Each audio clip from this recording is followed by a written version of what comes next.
Kind of sounds like Halo. If you know what I mean.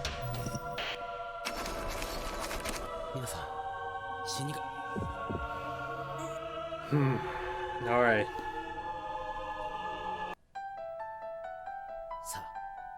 私を殺してみろ。この中継は全世界 Oh, 同時 this is 中継 going like all the way back. 実は日本の関東地区にしか放送されていない。この一連の事件の最初の犠牲者は新宿の Oh, is this a recap episode? しかもキラーは捜査本部の情報を得る手段を持っている。警察の中だけでもキラーの捜査情報を得られた者は141人。しかしこの141人 Yeah, I remember that. あるいはその身近なところに He figured that out like really early on. 必ずキラーはいる。12月14日 Ray. FBI 捜査官12人が日本に入っています。 Some music from Naomi's death. キラは明らかに刑務所の犯罪者で死の前の行動を操るテストをしています。彼女はペンバーと一緒にいたそうです。何かを掴んだのかもしれない。 Oh, she did. She got really close だとした actually. らキラに先を越されたのか。 Episode 7.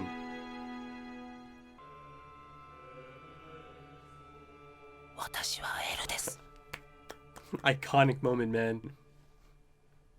キラであると証明する告殺者、そして世界の人々に向けてのメッセージが入っているとのことです。 Misa. 私はキラです。メインキャスターの日比間和彦氏が6時ちょうどに心臓麻痺で死にます。この放送やめさせないとまずいことになる。第二のキラというべきでしょう。 He had so much. He had everything down. 息子さんに捜査協力を願ってもよろしいでしょうか。会った時はお互いの死神を見せ合えば Yeah. できます。なんだ。もし死神という力を持った者同士にしかわからない暗号が隠されていたら私には解読できません。僕がキラかもしれない。ここで僕がキラかもしれない。演技だ。お前はキラかもではなくキラだ。ライト君、大丈夫ですか？ああ、自分でも格好のいい状態とはとても思えないが、そんなくだらないプライドは Get rid of it. 龍崎、しかし今はっきりと気づいた。僕はキラじゃない。早くここから出してくれ。 Those eyes. どうなってるんですか？ Immediate 昨日一日 change. で2週間以上裁かれていなかった犯罪者が一気 Hey, に Gucci. 何が何だかわからない。ミサ、キラのお嫁さんになるのが夢なの。だってミサ She refers to herself in third person. It's something I've noticed for the longest time. I just didn't mention it. 結婚してくれよ、ミサちゃん。 Now, could this be because was there a break after episode 25, maybe? So they're doing like a recap on return, perhaps? スピード違反だ。免許証 Let me know. ああ、わかった。 Watari. The leg break.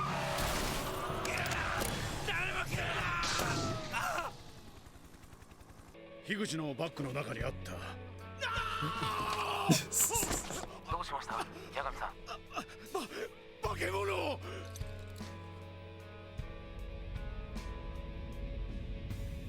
死神。ノートは2冊以上存在している。まだ終わってない。13日。これだけが。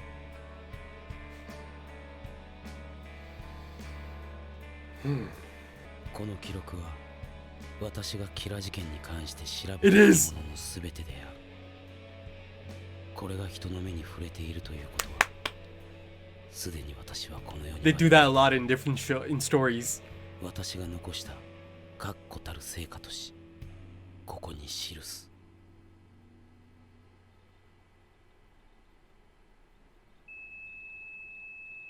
Oh. Oh, Light saw it?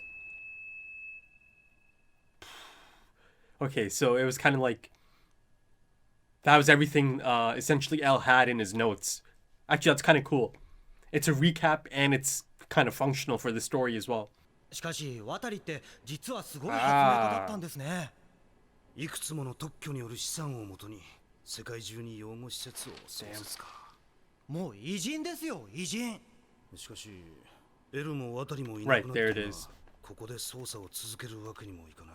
龍崎が使っていたのと同じ声も作れたし、生きているように見せ、今まで通り世界の警察を動かしてはいけるけど、誰がエルの代わりをするか、どこでするか、殺人ノートをどうするか。何言ってるんだよライト君。エルの役はライト君しかいないだろ。ライト君の気持ちもわかるけど、ライト君しかいないんだ。そうだよ、龍崎も言ってたじゃないか。ライト君ならエルを告げるって。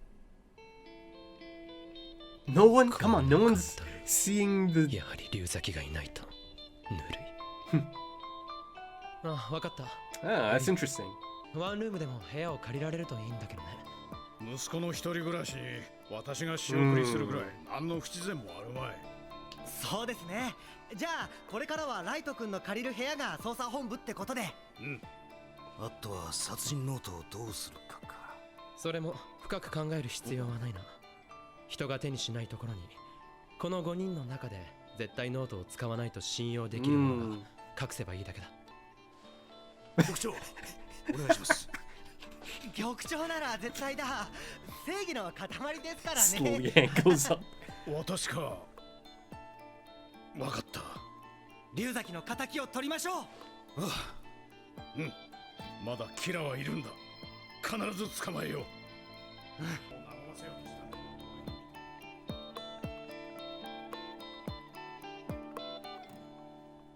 Oh.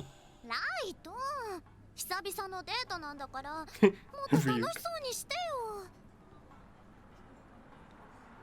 ミサ、一緒に暮らそう。Oh. ああ、部屋ももう借りた。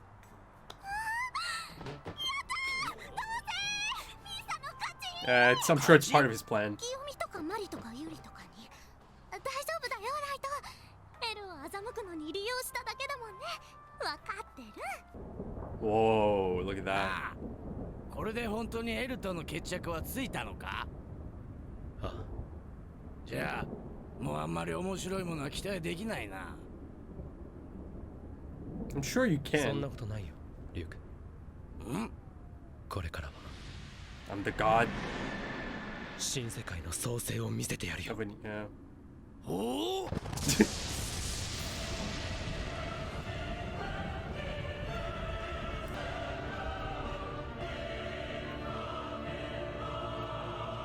Oh, look at this. The conductor, huh?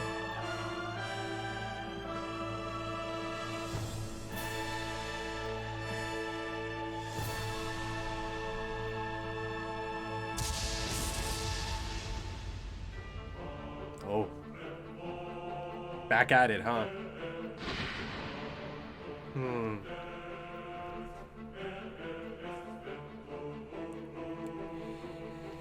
So he's composing his masterpiece.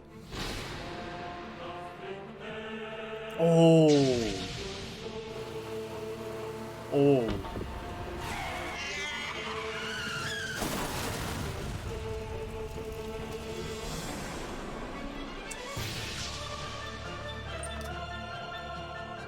No. All of them. Namikawa, he's a goner. 四つ葉の再建はこれからだ。頑張ろう。まさか。 Oh, he's cleaning house. Yeah, everyone. It certainly is a new beginning. 2012年4月、八神ライト23歳、警察庁に入庁。2012年夏、キラの裁きはさらに勢いを増し始める。世界はキラに対する恐怖の悲鳴、Wow. 裏では声援とに二分され、徐々に裏の声が出始める。そしてついに公にキラを認めると表明する国すら現れ、キラが法となる暗黒の時代へ世界は向かいつつあった。 His personal computer. It's on a timer.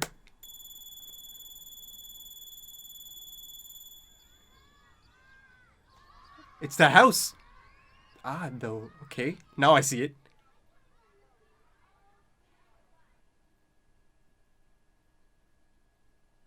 Oh, was that the transmission? なんだいロジャー、Whoa, new characters. エルが死んだ。 Okay, that ending, that is exciting. That is really exciting. And, this is the type of thing I was hoping for.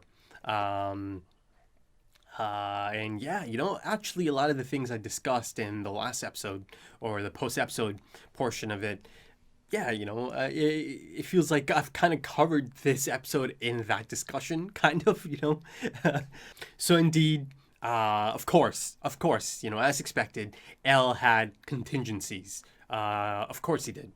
And, this dead man's switch initiated, and it ends up sending a message to this Roger fellow. But yeah, it turns out that Watari is quite the man. He was quite the man. I mean, it was clear, even before I got this, background info on him, that he's, certainly quite the capable individual, right? And he's kind of running a lot of things for L. It turns out that it was his fortune that was, kind of running a lot of these operations, and he put it to good use, right? He really did put it to good use. He's a good man. He set up orphanages all over the planet. Now, that being said, I was getting a distinct feeling of, Xavier's School for Gifted Individuals type thing going on here almost, right? In that sense, I'm getting a bit of Professor X, a bit of Bruce Wayne, a bit of Alfred. I mean, not a bit of Alfred, for the most part, up until this point, he's really reminding me of Alfred. But yeah, you can also see how he could fit that Bruce Wayne mold, right? But yeah, like I said, it had that Professor X and his, School for Gifted Individuals or Gifted Children feel to this. And I say that because they show these two individuals, right? Now, they certainly appear to be younger than L. I felt like that was quite clear.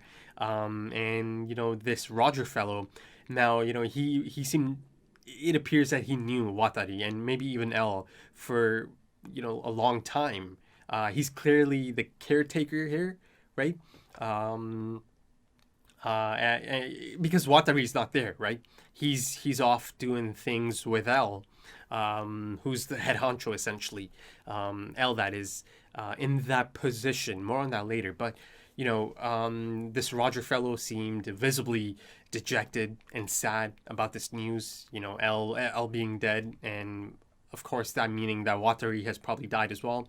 Now, before I go any further, they didn't really make it quite clear just yet how much information kind of automatically showed up to this Roger fellow, because from the looks of it, it looks like it could have been just a message that L is dead, and it might have been just that. And that dossier they showed earlier in the episode that Light Yagami was reading and deleted, from the looks of it, it looks like that might not have actually been sent to them or to Roger, because you look at the progression of the scenes. It goes from that, his personal setup, his computer in his safe house, and the next scene it goes into is this Roger fellow right at the house, at the orphanage, and the message is quite clear: L is dead. So yeah, it appears that maybe it's just that, and he didn't get the full dossier on L's findings, his firm achievement, as he called it. Yeah, and also, in the last episode, they showed that Watari did delete everything. So, all types of backup, footage and other information that they had, it's all gone, right? So that didn't go to the orphanage either, to Roger and whoever else he could have shared that with. Yeah, so, it appears that maybe they might have to start at square one from scratch, from the looks of it. Again, maybe in the next episode I find out that, yeah, they did end up getting a lot of information. They just didn't show it on screen at the end of this episode, right? And they might, go into detail in the next episode potentially. But yeah, they showed these two individuals, and notice how they also felt so unique. You see their posture, and then, the way they dress. And yeah, the hair they seemed unique, just like L. Again, no face reveal, but I did feel like they're much younger than L. And you see that the one on the floor, he had silvery hair, right? And he's got this puzzle going, and you see there's L at the left corner, and the puzzle isn't quite complete yet.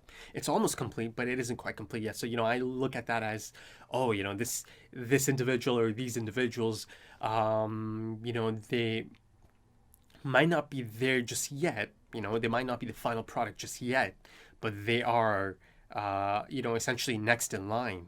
And yeah, like I mentioned, sooner or later, the universe demands it. There is going to be an opposing force, and almost instantly, within the next episode, I see a glimpse of the potential opposing force for this next segment, or this final segment of the series, right? 11 episodes from this point on. So yeah, I certainly got the things I was hoping for.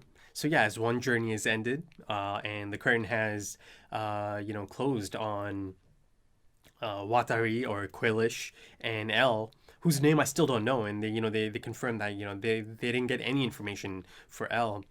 Maybe down the line, potentially through this Roger fellow, maybe if he knows, unless he even doesn't know, right?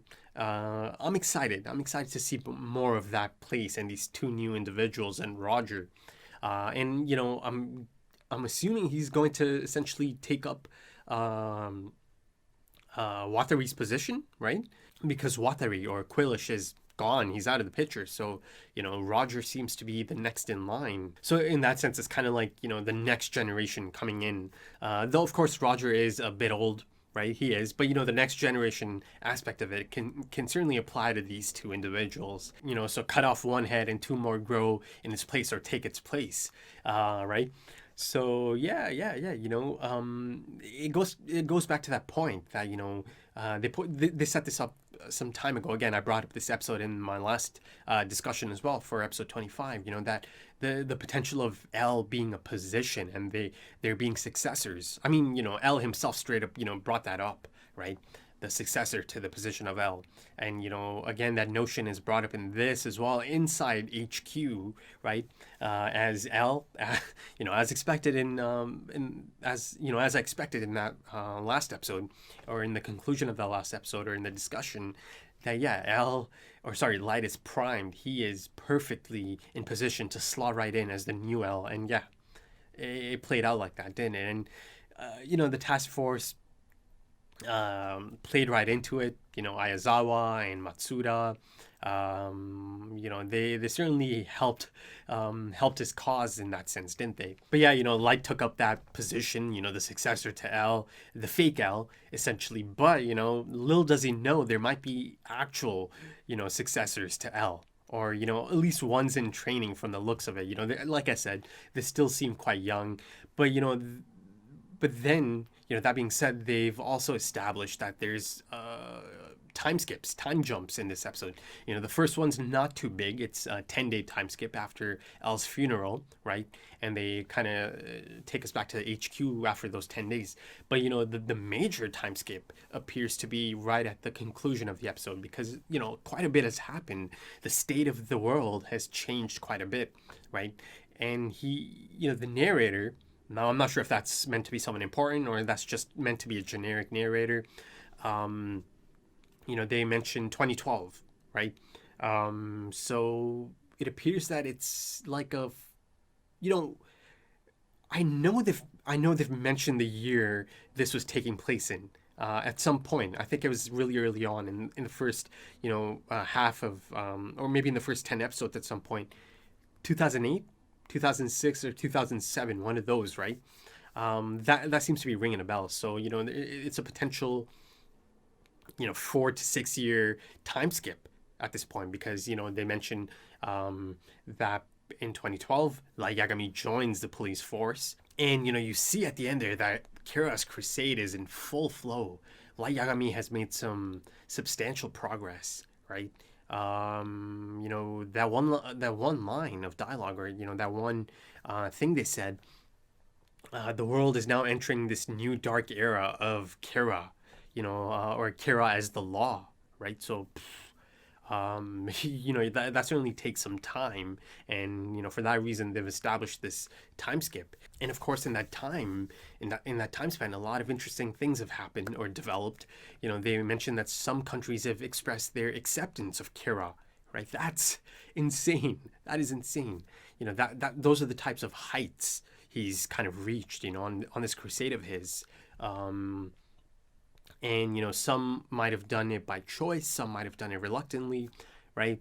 This goes all the way back to my episode 1 discussion that there are going to be people that are fine with Kira and his crusade, right? Because they believe he is taking care of evil and cleaning up society. So now those secret opinions, the ones that people kind of kept to themselves, now it's gone to a point that they feel safe enough and bold enough to share those opinions openly, and not just people, whole nations from the looks of it. And you see that in that one frame, they're showing different, they're showing politicians, leaders, and then they're showing people that appear to be praying, and I'm assuming they're praying to Kira, this new god, this new presence, and then there's even this cult-like figure, in black robes, the cult of Kira, potentially. Essentially he's in complete control, right? And you see just how much freedom he had after getting L out of the picture, right? He made some major ground, in his new new world order, essentially. And in that sense, at some point there had to be some results, right? Because other than that, it would have been for nothing. A lot of the things he put into motion, they would have gone to waste. But now you see that he has made some substantial ground on this plan of his. And he promised Ryuk that I'm going to show you the creation of a new world, right? So Ryuk continues to get his entertainment, but going back to Light being in complete control at this moment in time, you see that they didn't want the news to get out that L has died. So in that sense, it was almost guaranteed that he's going to slot right in as the new L, or pretend to be the new L, the fake L. But as far as everyone else knows, the L, and now he's going to pretend to be L, and that certainly has its advantages, for sure, right? He can continue to manipulate the police, right? Or use that aspect of it. And he said he's going to take up the identity of Watari as well. So he's got it on lockdown in terms of that, right? Then he's also joined up in an official sense, he's joined up the police force, right?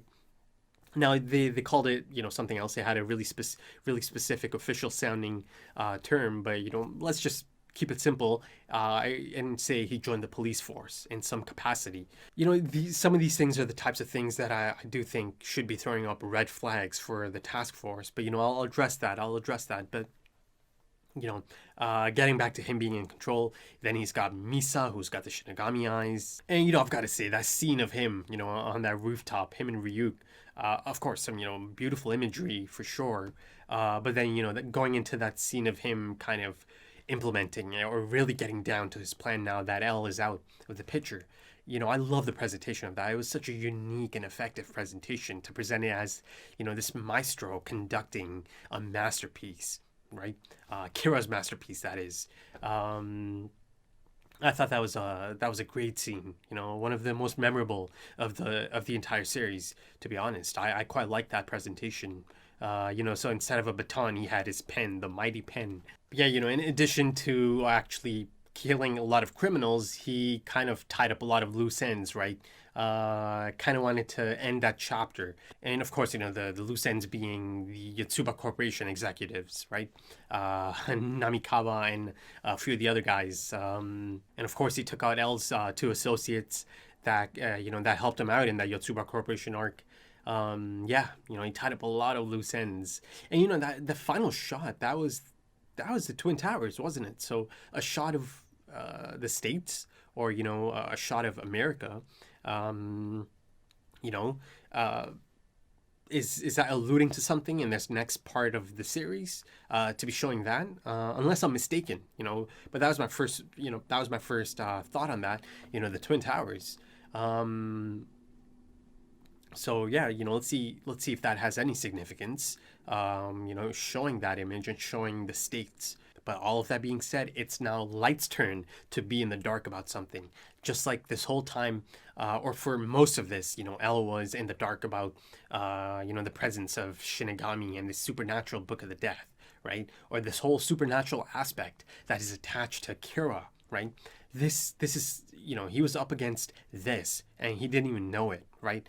He only found out about this right at the end, in his final few days, essentially. But now it's Light's turn to be in the dark and have no clue about this new potential, right? This new angle. He had no idea about any, dead man switch that L put into motion or initiated or, set up to initiate. He has no idea that this information, that L has died and potentially the entire dossier. Again, I'm not too sure about that. To me, it is, if you look at the setup and how things are presented, it does look like that's the only message that goes out, that L is dead. But, again, let's see how it plays out. But Light does not know that, this Roger fellow who's clearly someone Watari or Quillish trusts and respected to put in charge of his orphanage, and then these two young individuals, right, who could be, successors or, could have been in training to be the successor to L. They all know that, L is dead.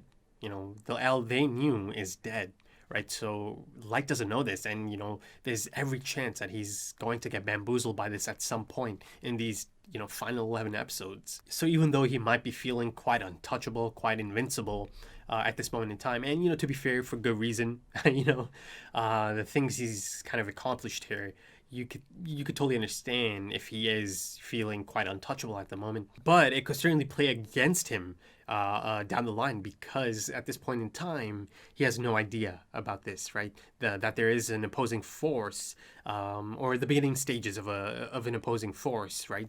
And that he has no idea about it, right?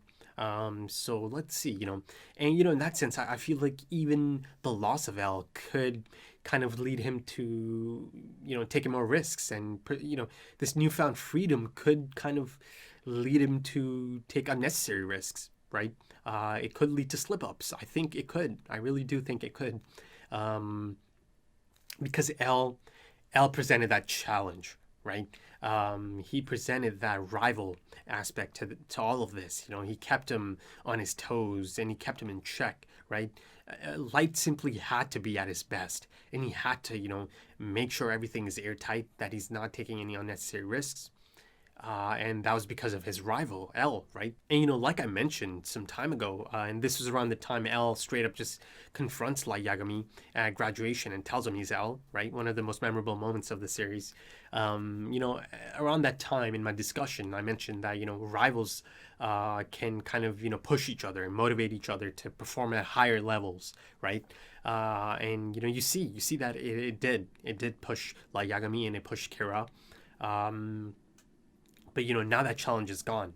So, the potential for slip-ups is certainly there, I think. I could see a scenario that could potentially see Light Yagami become a bit reckless, right? A bit too confident, right? Given this newfound freedom of his. And again, there's the unknown that could bamboozle him, that there are people out there that know that L has passed, that he has died, and that this is an imposter. And of course, like I mentioned, beyond just that, you see that he almost kind of misses L, right? As strange as that might seem, it did feel like he kind of missed L in that situation. Things have kind of gone back to being so easy and mundane, essentially, right? You see that he's kind of disappointed how easy the task force just kind of rolled over, right? And how easy it was to just, get through, right? And, in that sense, I think he knew that, they're going to pick his father, Soichiro, Chief Yagami, as a custodian for that other copy of the Death Note. He knew, right? He knew that they're going to pick him. I mean, that's just a smart deduction to know that it's going to go to his father. So, let's see if that plays a part. Chief Yagami having a Death Note, that only he knows about. They told him that he's essentially going to be the custodian. He's going to hide it for safekeeping. That only he's supposed to know about. I think. So yeah, let's see if that plays a part. Because let's not forget, it's a Death Note. It's a copy of the Death Note. It's not just going to be forgotten, is it? No, I don't think so. So let's see how that plays out and how that potentially comes back in to the story at some point. And again, only 11 episodes left, right? So yeah, let's see. Let's put a pin in that. And you see, at that moment, in his moment of disappointment, he looks over at that spot, L's usual spot, and he imagines L sitting there and imagines the things he would have set to light in that situation and how he would have challenged him in this situation, right? He said something, but you can't quite make it out. But yeah, you see that he already kind of misses that aspect of this, and it kind of leaks into the next scene, right? His date with Misa, and you see that he's really down. He kind of looks almost depressed in that moment. He's really out of it, really zoned out. And part of that could be because he's so disinterested in this situation. A date, like Yagami, this like Yagami, the Kira like Yagami. No, that's not for him. But I also do feel like part of him is kind of, sad about the situation. Not sad that L is, dead. That was his goal, but sad that there's no challenge in his life again. Now everything's mundane and easy again. And before I move on, you see that Misa actually knew about the 3 different girls, right? Though she didn't really hold it against him. She gave him an out. She said, "Oh, don't worry. I knew you're just using them to get to L, right? Right? You're not going to see him again, right?" But again, she's right there to be manipulated now. There's no stopping like Yagami now. Ram is gone. And then let's bring in this whole aspect of the apartment, right? He wants to be separate, and he asked Misa to move in, right? Of course, there's got to be some kind of plan behind that. He's not just saying that for the sake of saying it, right? It's not like he cares about Misa in that sense, in a relationship sense, that he wants to spend time with her and live in the same apartment, right? Share that space, that living space. No. There's got to be a reason for this, for sure. I mean, one of them, the clear one up front, has to be that he wants to keep an eye out on Misa, right? He wants her to be around at all times so he can see her and control her, right? But yeah, let's see how else this apartment business comes into play. Because there's certainly an angle there, Light Yagami doesn't just do things for the sake of doing things. So yeah, let's see how that comes into play. But speaking of the task force, they really are so oblivious, aren't they? I was hoping that at least one, I was hoping that at least one person could have some sort of inner monologue or something and notices the peculiar situation or the nature of the situation, right? That indeed, again, this is something I brought up in the last discussion, that Light Yagami is essentially going to do that whole, what if scenario that was brought up by himself as normal Light Yagami in front of the whole task force, and L's, concern about all of this, and his, hypothetical. But yeah, no one really clocked that. Or found it a bit strange at the very least. Instead, you have 2 of them actually, helping Light out in this situation, telling him he's the only one who can slot right in as a new L, right? And that was one of the potential situations I brought up in the last discussion as well, right? Since they might want to keep this under wraps that L has died, they are going to push Light to take up that position, and they set that up in episode 25 as well, near the conclusion. And you see in the first half of the episode, the recap episode, and I thought that was really nicely done. Part of me was kind of dreading it because I thought the whole episode might be a recap episode. It ended up being just the half. But yeah, in addition to actually just being a recap, again, I don't know if that was because there was a break after 25 episodes and it came back on air and they felt the need to have a bit of a recap. But it also served an in-universe purpose as well. It made sense. It was functional. You see that it was from L's perspective almost, or it was from his perspective, as he's outlining all of his findings, his firm achievement, right? And it transitions to that scene of Light Yagami reading this, and then he deletes it. So yeah, I thought that was nicely executed. But going back to my initial point, you see again, they're highlighting just how much L had on Kira and Light Yagami essentially, and well, I mean how much he had on Kira, the psychological profile and all these different things he figured out, and then subsequently applying those things to Light Yagami, and it just fitting like a shoe, right? Just checking off boxes. He had all these things before, but then once Light Yagami became the prime suspect, L must have been sitting there just going, this is the dude, this is my guy. Like everything, he surmised and figured out, it really did fit like a shoe, didn't it? And even back then, before he even had Light Yagami as a prime suspect, he knew that Kira is able to get inside information from the police HQ. So it means that he must be related to someone on the task force. And at that time, it was a big task force. It was like 140 people, right? But he knew that much, right? And then once he made Light Yagami the prime suspect, there you have it. He could check it off the list. He's like, okay, so it must have been his father, the chief himself, Sochu or Yagami, and he was able to manipulate or kind of hack into his system at home, his database, or tap into it. So yeah, L knew all these things. It's really cool to think of all the things that L actually knew that you don't really see on the screen, but you can kind of infer and put together. And subsequently the task force must have known this information as well, right? Again, off screen, because they can't actually go into every single scene of him sharing information with the rest of the task force, the new task force, that is, the handful of members. Yeah, they must have known that L narrowed it down to someone who must have had a connection to someone on the task force. Initially the 140 people, and then they dwindled down, they narrowed down, and then he narrowed it down to the people Rip Hember was following and shadowing, right? And that only brought it down to 2 people.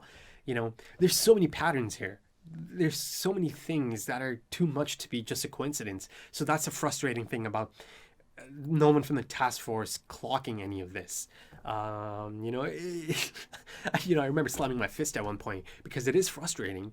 But again, I have to give the other notion that, they know Light Yagami as their Chief Yagami's son, perfect son, and they just couldn't associate him with these things. But again, man, you're part of the task force, you're detectives. That being said, there is a time skip coming in, right? There's a time skip coming in.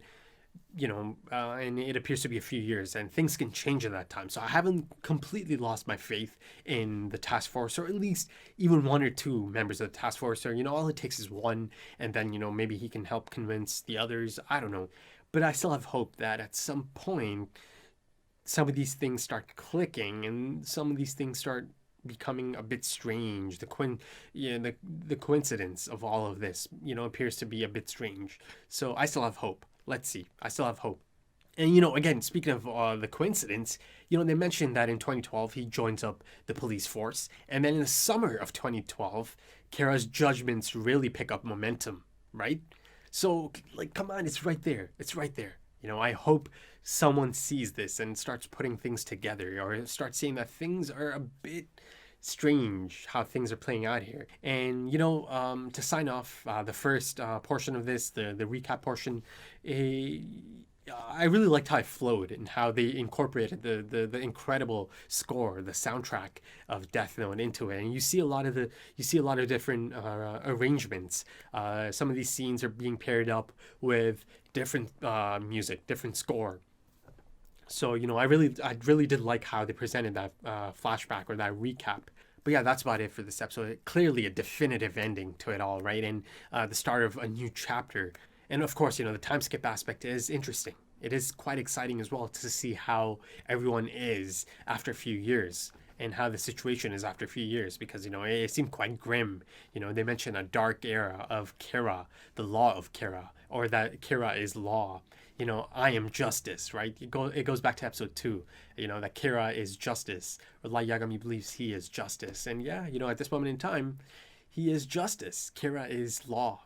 So you know, a lot of really great setup for this final portion of the series. They've introduced, you know, a new generation that could follow in L's footsteps, and, you know, his potential successors, his actual, you know, successor. And yeah, other characters like Misa, and his father is going to be older.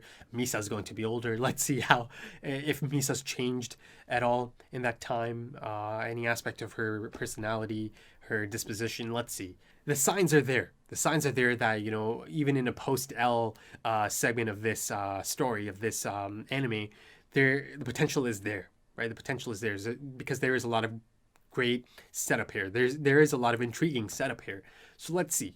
You know, I still need to see these next few episodes. So if you enjoyed that, consider dropping a like, consider dropping some comments, give me your thoughts.